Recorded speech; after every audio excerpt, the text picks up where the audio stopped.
ભગવાન શ્રી હરિએ વચનામૃતમાં વાત લખી, મહારાજ કે ભલા થઈને અમારા દાખલા સામું જોજો. એ દાખલો ભગવાને શા માટે કર્યો છે? માત્ર ઇમારતો ખડકવી હોય તો એ તો રૂપિયા જેની પાસે હોય ને તો શક્ય બની શકે. માત્ર સગવડ અને સુવિધાઓ આપવી હોય, તમને સારું જમાડવું હોય તો જગતની અંદર કોઈ પણ વ્યવહાર પ્રસંગની અંદર તમે જાઓ ને તો સારું જ જમાડાય છે. ક્યારે કોઈ એવું કીધું કે આની અંદર જમણવારમાં આપણે ખીચડી કઢી કે મોળું જમાડીને આપણે ઉત્સવ કરવો છે? પણ વાલા ભક્તો, એ જમાડવાનો ઉદ્દેશ કે શણગાર સજાવવાનો ઉદ્દેશ કે તમને સગવડ સુવિધાનો ઉદ્દેશ, સગવડ આપીને તમને રાજી રાખવાનો ઉદ્દેશ એ ભગવાન સ્વામિનારાયણનો નહોતો.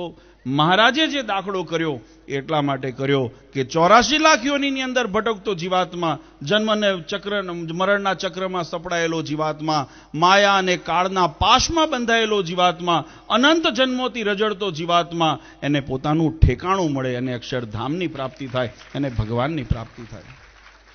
આજે આ ઉદ્દેશને ગૌણ કરી તમે જગતના ગમે તે ઉદ્દેશને સાકાર કરવા પ્રયત્ન કરશો તો એમાં ભગવાનનો રાજીપો નથી, નથી ને નથી. એમાં કોઈ શંકાને સ્થાન નથી. આજે એ સત્સંગને જાગૃત કરવાનું કાર્ય, એ સત્સંગના પુનઃ ઉત્થાનનું કાર્ય આજે યુવાનો દ્વારા થઈ રહ્યું છે.